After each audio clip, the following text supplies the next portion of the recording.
ನಮಸ್ಕಾರ ಪ್ರಿಯ ವಿದ್ಯಾರ್ಥಿಗಳೇ, ಈ ವಿಡಿಯೋದಲ್ಲಿ ನಾವು 10ನೇ ತರಗತಿ ಗಣಿತ ಅಧ್ಯಾಯ 2 ತ್ರಿಭುಜಗಳು ಅಭ್ಯಾಸ 2.2ರ ಸಮಸ್ಯೆಗೆ ಪರಿಹಾರವನ್ನು ನಾವಿಲ್ಲಿ ಕಂಡುಕೊಳ್ಳೋಣ.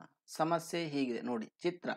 ಈ ಚಿತ್ರದಲ್ಲಿ ತೋರಿಸಿರುವ ಹಾಗೆ ಈ ಚಿತ್ರದ ಒಂದು 2.17 ಎಂದು ನಿಮ್ಮ ಪುಸ್ತಕದಲ್ಲಿದೆ. ಒಂದರಲ್ಲಿ ಡಿಇ ಸಮಾಂತರ ಬಿಸಿ ಏನಿದೆ ಇಲ್ಲಿ, ಡಿಇ ಸಮಾಂತರ ಬಿಸಿ. ಒಂದರಲ್ಲಿ ನಾವು ಇಸಿ ಯನ್ನು ಏನು ಮಾಡಬೇಕಿಲ್ಲಿ ಕಂಡು ಹಿಡಿಯಬೇಕು. ಇಲ್ಲಿ ಡಿಇ ಸಮಾಂತರ ಬಿಸಿ ಎಂದು ನಮಗೆ ನೀಡಿದ್ದಾರೆ. ಇಲ್ಲಿ ಇಸಿಯ ಬೆಲೆಯನ್ನು ನಮಗೆ ಕೇಳಿದ್ದಾರೆ. ಅದರಲ್ಲಿ ಎಡಿ ಮತ್ತು ಡಿಬಿ ಎಇಯ ಬೆಲೆ ನೀಡಿದ್ದಾರೆ. ನಮಗೆ ಇಸಿಯ ಬೆಲೆ ಕಂಡು ಹಿಡಿಯಬೇಕಾಗಿದೆ. ಈ ಇಸಿಯ ಬೆಲೆ ಕಂಡು ಹಿಡಿಯಲು ನಾವು ಈ ಒಂದು ಹಿಂದೆ ತಿಳಿದಿರುವ ಒಂದು ಮೂಲ ಸಮಾನುಪಾತೀಯ ಪ್ರಮೇಯ ಅಥವಾ ಥೇಲ್ಸ್ನ ಪ್ರಮೇಯನ್ನು ನೆನಪಿಸಿಕೊಳ್ಳಿ. ಮೊದಲು ನಾವು ನೀಡಿರುವುದನ್ನು ಬರೆದುಕೊಳ್ಳೋಣ. ತ್ರಿಭುಜ ಎಬಿಸಿಯಲ್ಲಿ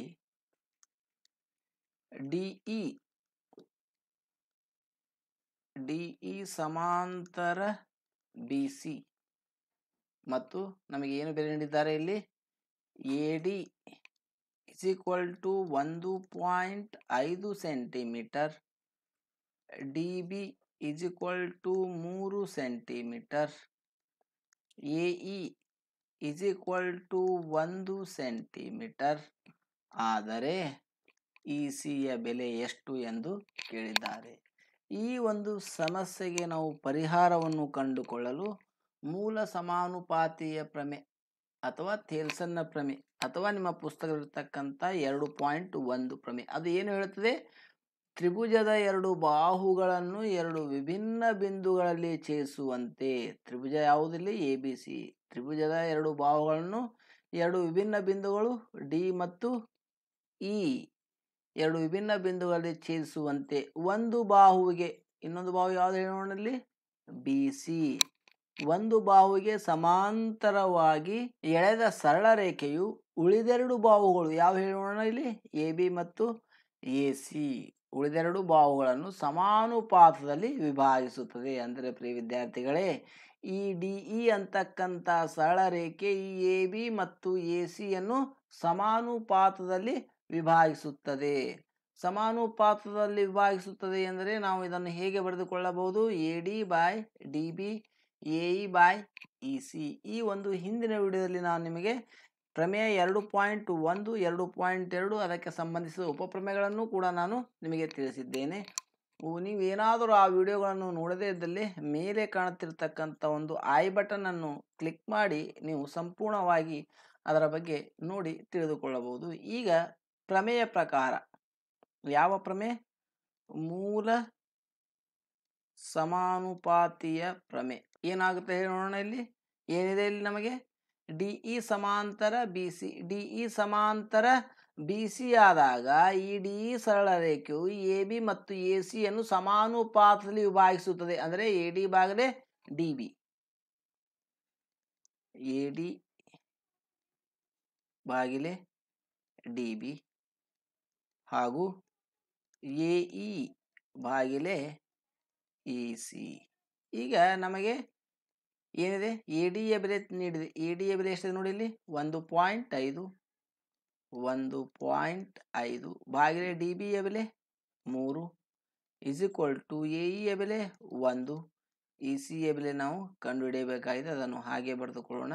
ನೋಡಿ ಪ್ರಿಯ ವಿದ್ಯಾರ್ಥಿಗಳೇ, 1.5 1ರಿಂದ 1.5 2ರಿಂದ ನೀವು ಮಾಡಿ ನೋಡಿ, ನಿಮಗೂ ತಿಳಿಯುತ್ತದೆ. ಈಗ 1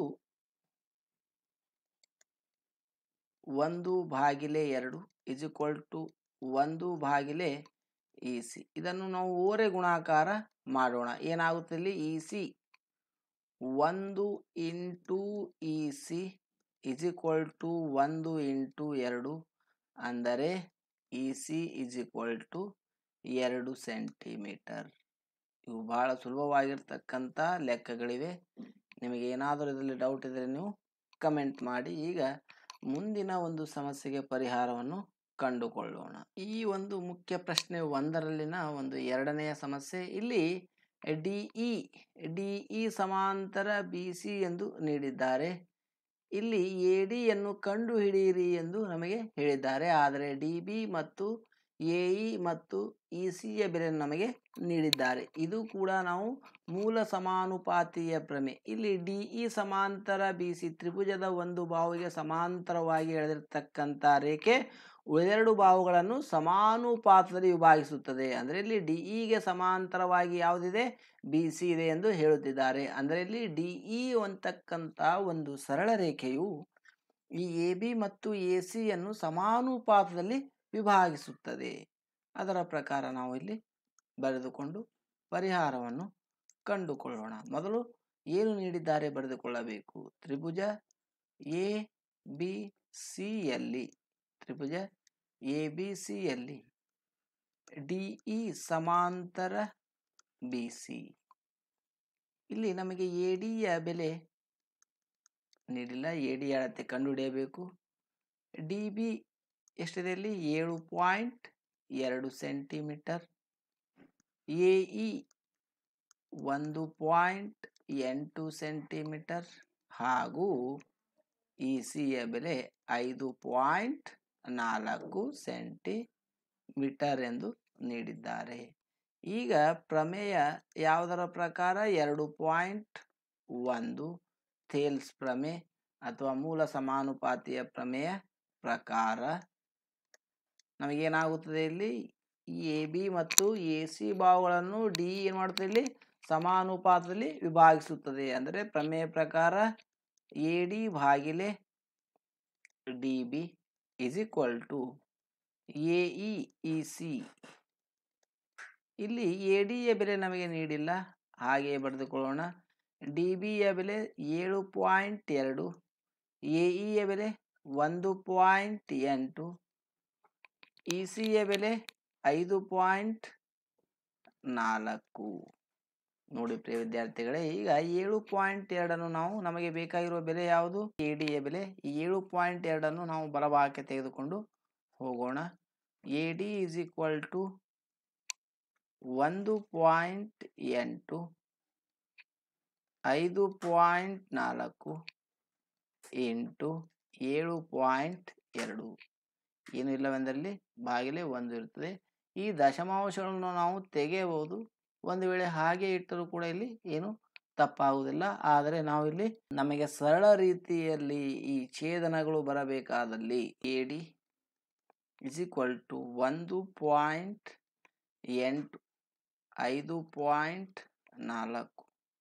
ಈ ಒಂದು ಪಾಯಿಂಟ್ ತೆಗೆದಾಗ ನಮಗಿಲ್ಲಿ ಭಾಗಿಲೆ 10, ಈ ಪಾಯಿಂಟ್ ತೆಗೆದಾಗ ಗುಣಿಲೆ 10 ಆಗುತ್ತದೆ. ನೋಡಿ, ಇನ್ನು 7.2 ಇದರ ಒಂದು ದಶಮಾಂಶವನ್ನು ತೆಗೆದಾಗ ನಮಗೆ ಭಾಗಿಲೆ 10 ಆಗುತ್ತದೆ. ನೋಡಿ, ಈ 10 ನಮಗೆ ಹೋಯಿತು.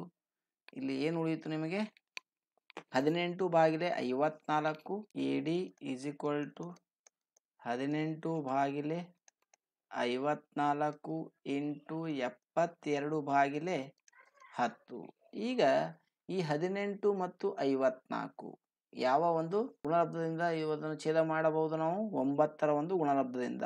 9ಅನ್ನು 2ರಿಂದ, 9ಅನ್ನು 6ರಿಂದ. ಈಗ ಅದೇ ರೀತಿ 2 ಮತ್ತು 6ಅನ್ನು 2ಅನ್ನು 1ರಿಂದ, 2ಅನ್ನು 3ರಿಂದ. ಅಂದರೆ ಪ್ರಿಯ ವಿದ್ಯಾರ್ಥಿಗಳೇ, A D is equal to 72/10. ಇದನ್ನು ನಾವು 1/3 ಎಂದು ಬರೆದುಕೊಳ್ಳೋಣ. ಇದನ್ನು 3ಅನ್ನು 1ರಿಂದ, 3ಅನ್ನು 2ರಿಂದ 6 ಆಯಿತು, 1 ಇಲ್ಲಿ ಉಳಿಯಿತು, 12 ಆಯಿತು. 3ಅನ್ನು 4ರಿಂದ 12 ಆಯಿತು. ಈಗ A D is equal to 24/10 ಎಂದಾಗ ನಾವು 24ಅನ್ನು 10ರಿಂದ ಭಾಗಿಸಿದಾಗ 2.4 ಸೆಂಟಿಮೀಟರ್. ಈ ಒಂದು ಕೆಳಗಡೆ 10 ಇದೆ, ಇದರಲ್ಲಿ ನಾವು ಒಂದು ಪಾಯಿಂಟ್ ಕೊಟ್ಟಿದ್ದರೆ ಏನು ಮಾಡಬಹುದು, 0 ಕ್ಯಾನ್ಸಲ್ ಮಾಡಬಹುದು. ಅಂದರೆ ನಮಗೆ ಕೇಳಿರ್ತಕ್ಕಂಥ ಒಂದು ಎ ಡಿಯ ಉದ್ದ ಎಷ್ಟಿದೆ, ಇಲ್ಲಿ 2.4 ಪ್ರಿಯ ವಿದ್ಯಾರ್ಥಿಗಳೇ. ಈಗ ಅದೇ ಅಭ್ಯಾಸ 2.2 ಒಂದು ಮುಖ್ಯ ಪ್ರಶ್ನೆ 2. ಈ 2ರ ಒಂದು ಸಮಸ್ಯೆಗೆ ಪರಿಹಾರವನ್ನು ನಾವು ಇಲ್ಲಿ ಕಂಡುಕೊಳ್ಳೋಣ. ಮುಖ್ಯ ಪ್ರಶ್ನೆ 2 ಏನಿದೆ ನೋಡಿ. ಇ ಮತ್ತು ಎಫ್ ಬಿಂದುಗಳು ಕ್ರಮವಾಗಿ ತ್ರಿಭುಜ ಪಿ ಕ್ಯೂ ಆರ್ನ ಪಿ ಕ್ಯೂ ಮತ್ತು ಪಿ ಆರ್ಗಳ ಮೇಲಿನ ಬಿಂದುಗಳು. ಪ್ರಿಯ ವಿದ್ಯಾರ್ಥಿಗಳೇ, ಇಲ್ಲಿ ಇ ಮತ್ತು ಎಫ್, ಇಲ್ಲಿ ನಾನು ಈಗಾಗಲೇ ಚಿತ್ರವನ್ನು ಹಾಕಿದ್ದೇನೆ ನೋಡಿ. ಇಲ್ಲಿ ಇದು ನಿಮಗೆ ತ್ರಿಭುಜ. ಈ ಎಫ್ ಬಿಂದುಗಳು ಕ್ರಮವಾಗಿ ತ್ರಿಭುಜ ಪಿ ಕ್ಯೂ ಆರ್, ನೀಡಿರುವ ತ್ರಿಭುಜ ಯಾವುದಿಲ್ಲಿ P Q R. P Q ಆರ್ನ ಪಿ ಕ್ಯೂ ಮತ್ತು ಪಿ ಆರ್ಗಳ ಮೇಲಿನ ಬಿಂದುಗಳು. ಈ ಇ ಮತ್ತು ಎಫ್ಗಳು ಏನಾಗಿವೆ, ತ್ರಿಭುಜ ಪಿ ಕ್ಯೂ ಆರ್ನಲ್ಲಿ ಪಿ ಕ್ಯೂ ಮತ್ತು ಪಿ ಆರ್ ಮೇಲಿನ ಬಿಂದುಗಳು. ಅಂದರೆ ಪಿ ಕ್ಯೂನ ಮೇಲಿನ ಬಿಂದು ಇ ಆದರೆ ಪಿ ಆರ್ನ ಮೇಲಿನ ಬಿಂದು ಏನಾಗಿದೆ, ಇಲ್ಲಿ ಎಫ್ ಬಿಂದುವಾಗಿದೆ, ಇಲ್ಲಿ ತೋರಿಸಿರುವ ಹಾಗೆ. ಈ ಇ ಮತ್ತು ಎಫ್ ಅನ್ನು ನಾವು ಸೇರಿಸೋಣ. ಕೆಳಗಿನ ಪ್ರತಿ ಸಂದರ್ಭದಲ್ಲಿ ಈ ಇ ಎಫ್ ಸಮಾಂತರವಾಗಿದೆ ಕ್ಯೂ ಆರ್ ಎಂದು ನಾವು ಪರೀಕ್ಷಿಸಬೇಕು. ಪ್ರಿಯ ವಿದ್ಯಾರ್ಥಿಗಳೇ, ಈ ಒಂದು ಯಾವುದು ಪ್ರಮೇಯ 2.1 ಪ್ರಕಾರ, ಪ್ರಮೇಯ 2.1 ಏನಿದೆ ನೆನಪಿಸಿಕೊಳ್ಳಿ. ತ್ರಿಭುಜದ ಎರಡು ಬಾಹುಗಳನ್ನು ಎರಡು ವಿಭಿನ್ನ ಬಿಂದುಗಳಲ್ಲಿ ಛೇದಿಸುವಂತೆ ಒಂದು ಬಾಹುವಿಗೆ ಸಮಾಂತರವಾಗಿ ಎಳೆದ ಸರಳ ರೇಖೆಯು ಉಳಿದೆರಡು ಬಾಹುಗಳನ್ನು ಸಮಾನುಪಾತದಲ್ಲಿ ವಿಭಾಗಿಸುತ್ತದೆ. ಅದೇ ರೀತಿ ಪ್ರಮೇಯ 2.2 ಅಂದರೆ ಆ ಒಂದು ಥೇಲ್ಸ್ ಪ್ರಮೇಯ, ವಿಲೋಮ ಪ್ರಮೇಯನ್ನು ಕೂಡ ನೆನಪಿಸಿಕೊಳ್ಳಿ. ಏನಿದೆ ಅಲ್ಲಿ, ತ್ರಿಭುಜದ ಯಾವುದಾದರೂ ಎರಡು ಬಾಹುಗಳನ್ನು ಸಮಾನುಪಾತದಲ್ಲಿ ವಿಭಾಗಿಸುವ ರೇಖೆಯು ಅದರ ಮೂರನೆಯ ಬಾಹುವಿಗೆ ಸಮಾನಾಂತರವಾಗಿರುತ್ತದೆ. ಇಲ್ಲಿ ಈ ಒಂದು ಇ ಎಫ್ ಅಂತಕ್ಕಂಥ ಸರಳ ರೇಖೆ ಕ್ಯೂ ಆರ್ಗೆ ಸಮಾಂತರವಾಗಿದೆಯೇ ಎಂದು ನಾವು ಇಲ್ಲಿ ಪರೀಕ್ಷಿಸಬೇಕಾಗಿದೆ. ಅಂದ ಮೇಲೆ ಮೂಲ ಥೇಲ್ಸನ್ ಪ್ರಮೇಯ ಅಥವಾ ಮೂಲ ಸಮಾನುಪಾತೀಯ ಪ್ರಮೇಯ ಪ್ರಕಾರ ಈ ಇ ಎಫ್ ಏನು ಮಾಡಬೇಕು, ಈ ಪಿ ಕ್ಯೂ ಮತ್ತು ಪಿ ಆರ್ ಅನ್ನು ವಿದ್ಯಾರ್ಥಿಗಳೇ, ಅಂದರೆ ಇಲ್ಲಿ ಇ ಎಫ್ ಸಮಾಂತರವಾಗಿದೆ ಕ್ಯೂ ಆರ್ ಎಂದು ನಾವು ಪರೀಕ್ಷಿಸಬೇಕಾದಲ್ಲಿ ಈ ಇ ಎಫ್ ಅಂತಕ್ಕಂಥ ಸರಳ ರೇಖೆ ಪಿ ಕ್ಯೂ ಮತ್ತು ಪಿ ಆರ್ ಅನ್ನು ಸಮಾನುಪಾತದಲ್ಲಿ ವಿಭಾಗಿಸಿದೆಯೇ ಎಂದು ನಾವು ತಿಳಿದುಕೊಳ್ಳಬೇಕು. ಅದು ಹೇಗೆ, ನಾವು ಮೂಲ ಸಮಾನುಪಾತೀಯ ಪ್ರಮೇಯ ಪ್ರಕಾರ. ಒಂದು ವೇಳೆ ಈ ಇ ಎಫ್ ಅಂತಕ್ಕಂಥ ಸರಳ ರೇಖೆ ಈ ಪಿ ಕ್ಯೂ ಮತ್ತು ಪಿ ಆರ್ ಅನ್ನು ಸಮಾನುಪಾತದಲ್ಲಿ ವಿಭಾಗಿಸಿದ್ದೇ ಆದಲ್ಲಿ ಈ ಇ ಎಫ್ ಏನಾಗಿರ್ತದೆ, ತ್ರಿಭುಜದ ಮೂರನೇ ಬಾಹು ಅಥವಾ ಉಳಿದ ಬಾಹು ಯಾವುದು, ಕ್ಯೂ ಆರ್ಗೆ ಸಮಾಂತರವಾಗಿದೆ ಎಂದು ನಾವು ಪರೀಕ್ಷಿಸಬಹುದು. ಈಗ ನಾವು ಪರೀಕ್ಷಿಸೋಣ ಬನ್ನಿ. ವಿದ್ಯಾರ್ಥಿಗಳೇ, ಇಲ್ಲಿ ನಮಗೆ ಪಿ ಯ ಒಂದು ಬೆಲೆ ನೀಡಿದ್ದಾರೆ, ಇ ಕ್ಯೂನ ಬೆಲೆ ನೀಡಿದ್ದಾರೆ, ಪಿ ಎಫ್ನ ಬೆಲೆ ಕೂಡ ನೀಡಿದ್ದಾರೆ ಮತ್ತು ಪಿ ಆರ್ನ ಬೆಲೆ ಕೂಡ ನೀಡಿದ್ದಾರೆ. ಈಗ ಕೇವಲ ಈ ಇ ಎಫ್ ಕ್ಯೂ ಆರ್ಗೆ ಸಮಾಂತರವಾಗಿದೆಯೇ ಅಥವಾ ಇಲ್ಲವೆಂದು ನಾವು ಪರೀಕ್ಷಿಸಬೇಕಾಗಿದೆ. ಅದು ಹೇಗೆ, ಈ ಒಂದು ಇ ಎಫ್ ಅಂತಕ್ಕಂಥ ಸರಳ ರೇಖೆ ಈ ಪಿ ಕ್ಯೂ ಮತ್ತು ಪಿ ಆರ್ ಬಾಹುಗಳನ್ನು ಸಮಾನುಪಾತದಲ್ಲಿ ವಿಭಾಗಿಸಿದ್ದೇ ಆದಲ್ಲಿ ಈ ಇ ಎಫ್ ರೇಖೆ ಕ್ಯೂ ಆರ್ಗೆ ಸಮಾಂತರವಾಗಿರುತ್ತದೆ, ಇಲ್ಲದಿದ್ದರೆ ಸಮಾಂತರವಾಗಿರುವುದಿಲ್ಲ. ಈಗ ಈ ಪಿ ಕ್ಯೂ ಮತ್ತು ಪಿ ಆರ್ ವಿಭಾಗಿಸತಕ್ಕಂಥ ಒಂದು ಇ ಎಫ್ ಸರಳ ರೇಖೆ ಅಂದರೆ P E by E Q, P F by F R ಸಮಾನುಪಾತದಲ್ಲಿ ಇವೆಯೇ ಅಥವಾ ಇಲ್ಲವೆಂದು ನೀಡಿರುವ ಬೆಲೆಗಳ ಸಹಾಯದಿಂದ ತಿಳಿದುಕೊಳ್ಳೋಣ. ಪ್ರಮೇಯ 2.1 ಪ್ರಕಾರ ಏನಿದೆ ಪ್ರಿಯ ವಿದ್ಯಾರ್ಥಿಗಳೇ, ತ್ರಿಭುಜ ಪಿ ಕ್ಯೂ ಆರ್ ನಲ್ಲಿ ಪಿ ಇ ಯ ಬೆಲೆಯಲ್ಲಿ ನೀಡಿದ್ದಾರೆ, ನಾವು ಬರೆದುಕೊಳ್ಳುವ ಅವಶ್ಯಕತೆ ಇಲ್ಲ. ಪಿ ಕ್ಯೂ ಆರ್ ನಲ್ಲಿ ಇ ಎಫ್ ಸಮಾಂತರವಾಗಿದೆ ಕ್ಯೂ ಆರ್ ಎಂದು ಪರೀಕ್ಷಿಸಿ. ಅದು ಹೇಗೆ, ಮೂಲ ಪ್ರಮೇಯ 2.1 ಪ್ರಕಾರ ನಾವು ಇಲ್ಲಿ ಆಗಿದೆ ಎಂದು ಪರೀಕ್ಷಿಸೋಣ. ಈಗ ಪಿ ಇ ಭಾಗಿಲೆ E Q is equal to P F ಭಾಗಿಲೆ ಕ್ಯೂ ಆರ್. ಪಿ ಯ ಬೆಲೆ ಏನಿದೆ ನೋಡಿ, ಇಲ್ಲಿ 3.9 ಭಾಗಿಲೆ ಇ ಕ್ಯೂನ ಬೆಲೆ, ಇ ಕ್ಯೂ ಎಷ್ಟಿದೆ 3 ಮತ್ತು ಪಿ ಎಫ್ ನ ಬೆಲೆ ನೋಡಿ ಇಲ್ಲಿ 3.6.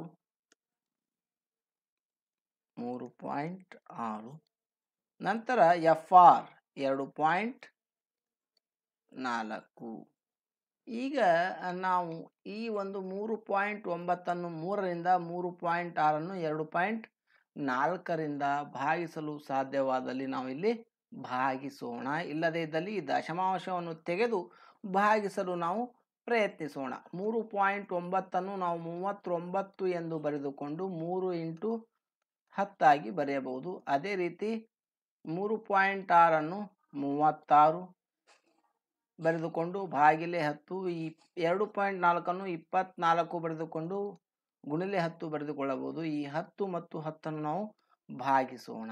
ಈಗ ಪ್ರಿಯ ವಿದ್ಯಾರ್ಥಿಗಳೇ, 3 1ರಿಂದ ಮತ್ತು 3ರಿಂದ ಅಂದರೆ 13 ಭಾಗಿಲೆ 10.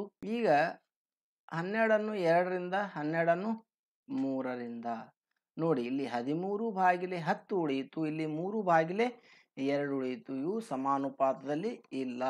ಎಷ್ಟೆಷ್ಟು ಬಂತು ಈಗ ನಮಗೆ? 13 ಭಾಗಿಲೆ 10 13 ಭಾಗಿಲೆ 10 ಇಸ್ ಈಕ್ವಲ್ ಟು 3 ಭಾಗಿಲೆ 2. ಅಂದರೆ ಪ್ರಿಯ ವಿದ್ಯಾರ್ಥಿಗಳೇ, ಸಮಾನುಪಾತದಲ್ಲಿ ಪಿ ಕ್ಯೂ ಮತ್ತು ಪಿ ಆರ್ಗಳು ಏನಾಗಿಲ್ಲ, ಇಲ್ಲಿ ವಿಭಾಗಿಸಿಲ್ಲ. ಯಾವ ರೇಖೆ? ನಮಗೆ ನೀಡಿರ್ತಕ್ಕಂಥ ಇ ಎಫ್ ರೇಖೆ. ಅಂದ ಮೇಲೆ ಇಲ್ಲಿ ಇ ಎಫ್ ಸಮಾಂತರವಾಗಿಲ್ಲ ಕ್ಯೂ ಆರ್ಗೆ. ಹೇಗೆ ಬರೆಯಬಹುದು ಅದಕ್ಕೆ ಉತ್ತರವನ್ನು ನಾವು ಈಗ ಬರೆಯೋಣ. ದೇರ್ಫೋರ್ ಪಿ ಇ ಭಾಗಿಲೆ E Q is not equal to PE ಭಾಗಿಲೆ FR. ಆದ್ದರಿಂದ EF ಸಮಾಂತರವಾಗಿಲ್ಲ ಯಾವುದಕ್ಕೆ? QR ಗೆ.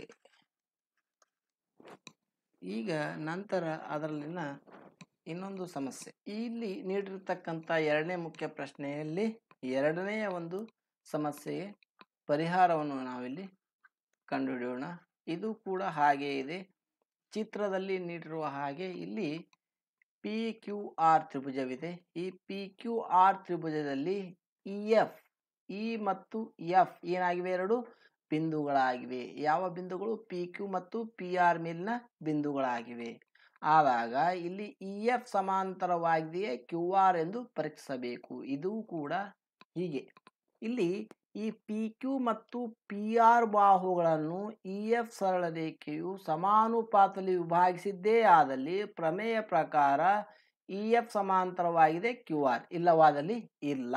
ಅದಷ್ಟೇ ನಾವು ಇಲ್ಲಿ ಮಾಡಬೇಕಾಗಿರ್ತಕ್ಕಂಥ ಕಾರ್ಯ. ಈಗ ನಾವು ಈ ಇ ಎಫ್ ಅಂತಕ್ಕಂಥ ಸರಳ ರೇಖೆ ಪಿ ಕ್ಯೂ ಮತ್ತು ಪಿ ಆರ್ ಅನ್ನು ಸಮಾನುಪಾತದಲ್ಲಿ ವಿಭಾಗಿಸಿದೆಯೇ ಅಥವಾ ಇಲ್ಲವೆಂದು ನಾವು ಇಲ್ಲಿ ಪರೀಕ್ಷಿಸೋಣ. ಒಂದು ವೇಳೆ ಸಮಾನುಪಾತದಲ್ಲಿ ವಿಭಾಗಿಸಿದ್ದೇ ಆದಲ್ಲಿ ಇಲ್ಲಿ ಇ ಎಫ್ ಸಮಾಂತರವಾಗಿದೆ ಕ್ಯೂ ಆರ್ ಎಂದು ನಾವು ಬರೆಯಬಹುದು. ಇಲ್ಲದೇ ಇದ್ದಲ್ಲಿ ಇ ಎಫ್ ಸಮಾಂತರವಾಗಿಲ್ಲ ಕ್ಯೂ ಆರ್ಗೆ. ಪ್ರಮೇಯ ಪ್ರಕಾರ, ಪ್ರಮೇಯ 2.1 ಪ್ರಕಾರ ಬೆಲೆಗಳನ್ನು ಇಲ್ಲಿ ನೀಡಿದ್ದಾರೆ, ನಾವು ಬರೆದುಕೊಳ್ಳುವ ಅವಶ್ಯಕತೆ ಇಲ್ಲ. ತ್ರಿಭುಜ ಪಿ ಕ್ಯೂ ಆರ್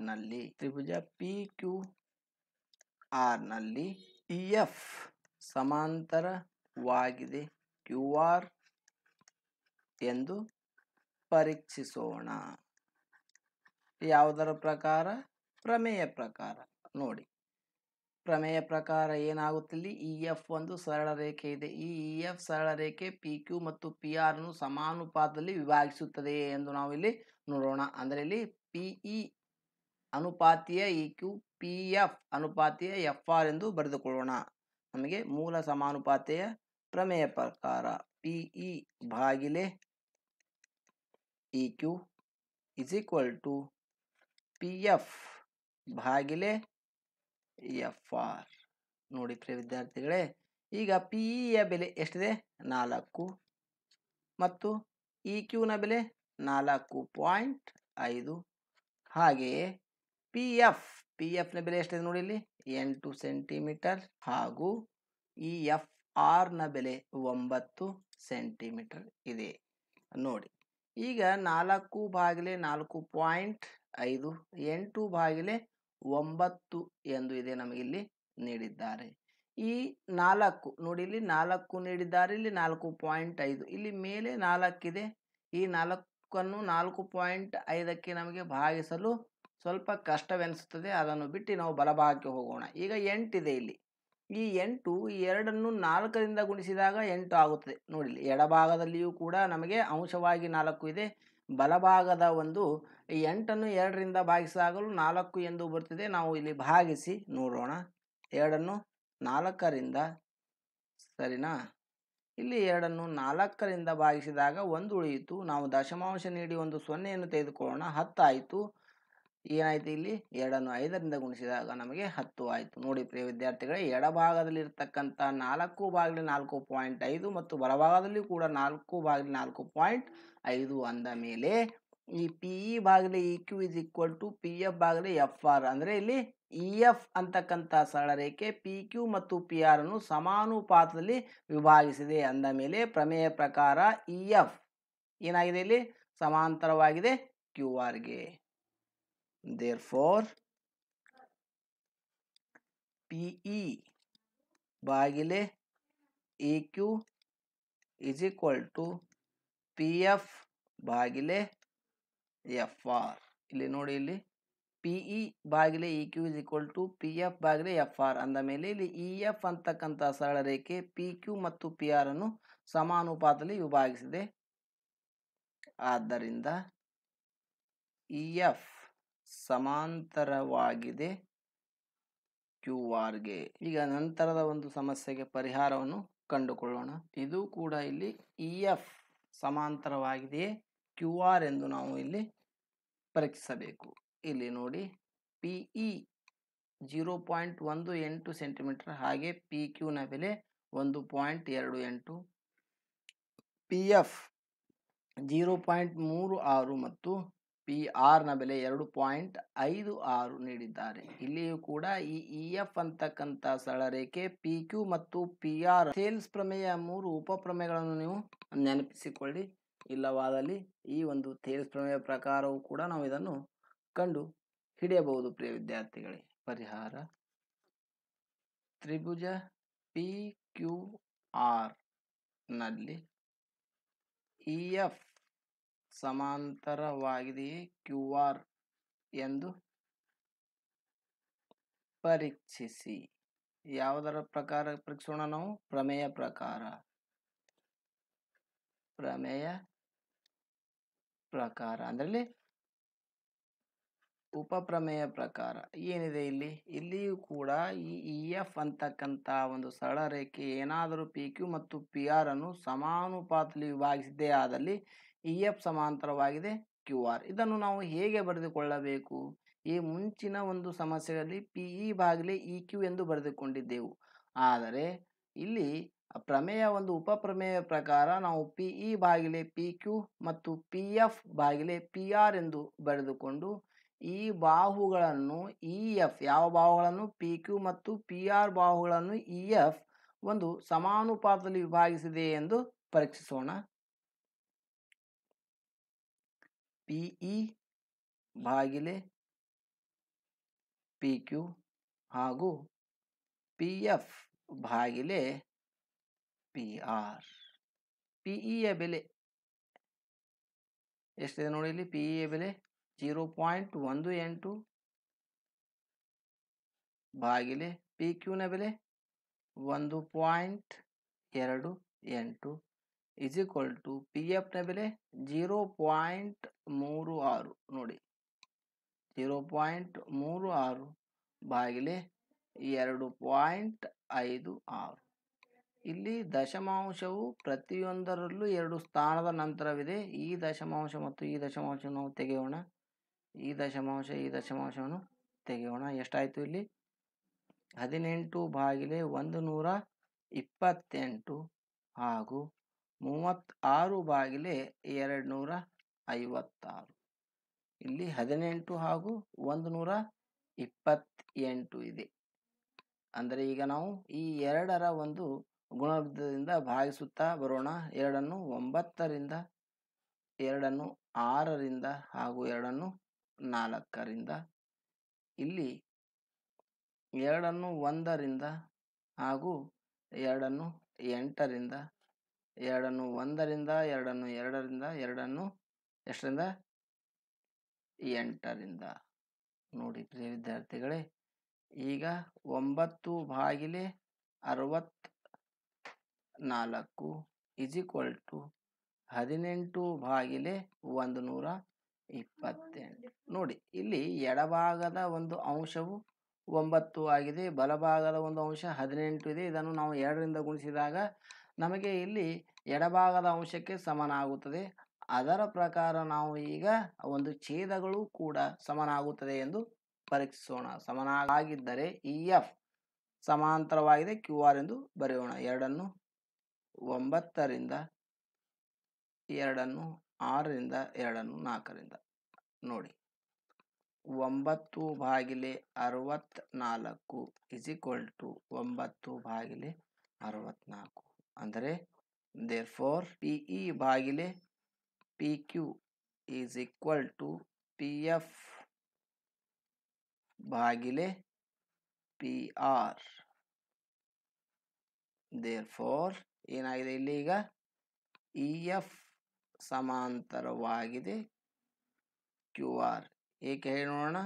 ಇಲ್ಲಿ ಈ ಒಂದು EF ಅಂತಕ್ಕಂಥ ಸರಳರೇಖೆಯು PQ ಮತ್ತು PR ಅನ್ನು ಒಂದು ಸಮಾನುಪಾತದಲ್ಲಿ ವಿಭಾಗಿಸಿದೆ. ಆದ್ದರಿಂದ EF ಪ್ರಮೇಯ ಪ್ರಕಾರ EF ಸಮಾಂತರವಾಗಿದೆ QR. ಧನ್ಯವಾದಗಳು. ಮುಂದಿನ ಒಂದು ವಿಡಿಯೋದಲ್ಲಿ ನಾವು ನಂತರದ ಒಂದು ಸಮಸ್ಯೆಗೆ ಪರಿಹಾರವನ್ನು ಕಂಡುಕೊಳ್ಳೋಣ.